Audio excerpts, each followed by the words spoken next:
is Chelsea Cottondale. Oh, she is so pretty. There she is.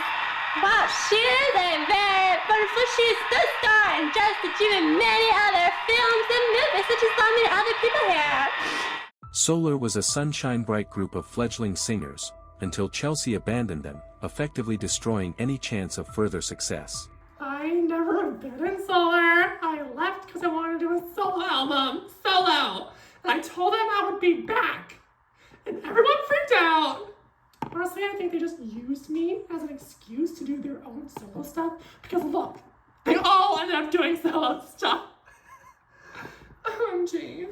The abandonment led directly to Chelsea's first studio album, Got It Girl, which was overlooked for its shoddy production. She didn't hit mainstream success until 2008 with Me and My Girls, released only 2 months after Solar's final album. But just like how she bullied Solar into accepting her leaving, and then accepting her back. Can I come back to Solar? Why? What? Can I just, it's fun. My own outfit.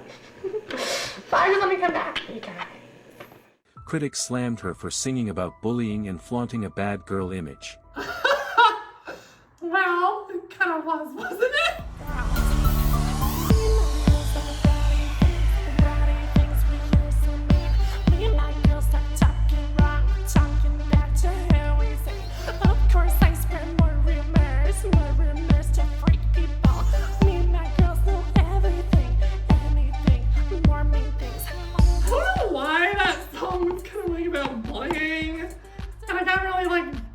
Backlash from it.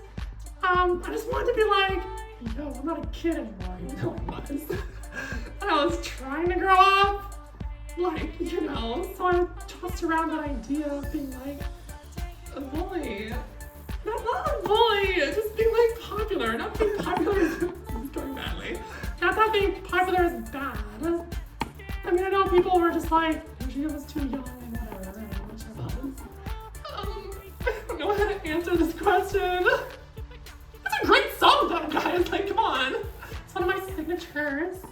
After many tense conferences, Solar officially disbanded in the summer. I don't. Why? I was saying in theory. How do we just not break up and continue later? We're standing for him now.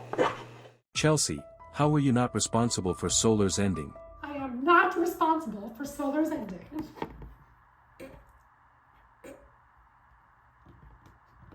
That is all I'm saying. Chelsea's solo endeavors continued to shatter her image. Parents attacked her for not being a role model to their kids, who now watched her act like a monster. One of her biggest music controversies came from her 2008 album, The Love Guru. In one infamous track, she claimed that every single Egyptian in history was totally unfair. Used to hear us play, as words on a page, that Egyptians are totally unfair. So this whole Egyptian thing about the dust being behind their eyes and that's all was just a pretty little metaphor. I love those people and everyone in general. It was just supposed to be like a mysterious, cool theme, which it was. Even though the song got banned on Spotify, but still. Let me tell you, when I was asked from Chelsea herself to be in that Egyptian video as an ancient, creepy Egyptian guy, which is really stereotypical, at first I was like, wow, I can't believe she's actually going to release this. I mean, is this going to tank her career? Apparently it didn't. She got banned on Spotify or whatever. But I just couldn't believe it. But I just went along with it because that's what I was supposed to do as a character actor, contracted. But let me just say, I never watched that video ever. Chelsea was also criticized early on for glamorizing drinking and alcohol before she even turned 21. Now I'm drunk and intoxicated. I can't remember how I went over. The party was crazy, now I feel lazy. But I had a good time, let's do it again. Now I'm drunk, taking advantage. I'm so real now, wash my mouth. It's never real, but it's going by slow. Sometimes I wonder if it'll ever end. Did Mothers Against Drunk Driving have a point when they said, that is unacceptable and sets a horrible example to teens? So, Mothers Against Drunk Drivers is a very reputable organization. A lot of those ladies, especially Sandra. They have a great point about not driving while you're intoxicated. This is the best. But the drinking references kept coming, making the public wonder if Chelsea actually had a drinking problem. In 2012, her song, At the Bar, was slammed by students against destructive decisions, who even threatened to riot. I'm at the bar drinking stuff, drinking booze, drinking stuff. I'm at the bar drinking stuff, drinking. Getting drunk, getting high. Getting drunk, getting high. I'm at the bar drinking And that was a total accident, by the way. Like, my song At the Bar did not insinuate that I had a drinking problem, and just because I was like 20, literally like 2 months before I turned 21 and I was thinking about drinking, everyone gave me a hard time, but like, they did have a point, but they totally overreacted though. Even though Chelsea was only a month away from turning 21, they demanded the track be cut from her album, Party People Unchained Deviants. Why didn't you give in to the peer pressure to remove At the Bar off your album? So At the Bar was a great record song. Can I also just say that I got all the beep about this song when Lily Cannon, who was featured on the song, did not. So like, why is this even a thing? So of course I wasn't going to take it off the album, it was already finished. Yeah!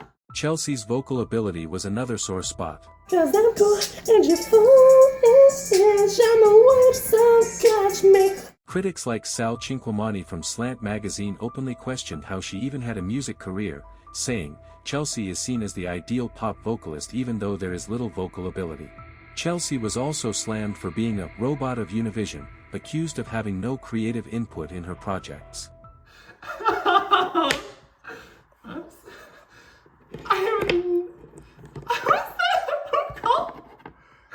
called me this stuff?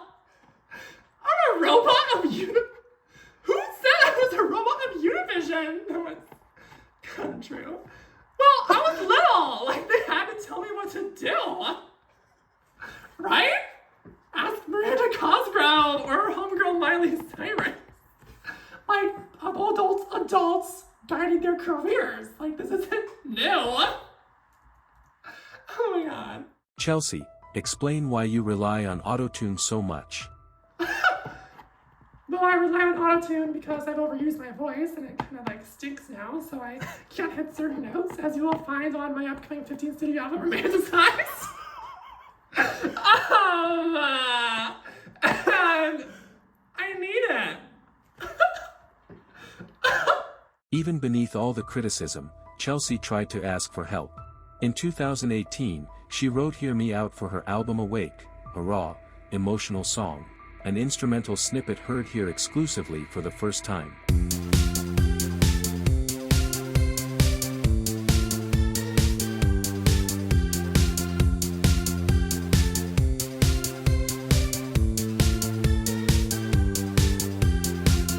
But the label scrapped it and replaced it with the much more polished Deuces, effectively putting a stop to any chances of telling exactly how she felt.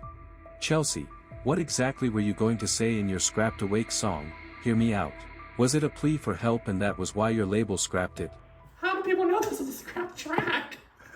Was Oprah in on this? She knows everything. I don't even remember that song. I don't even know what it was supposed to be about. I forgot about it.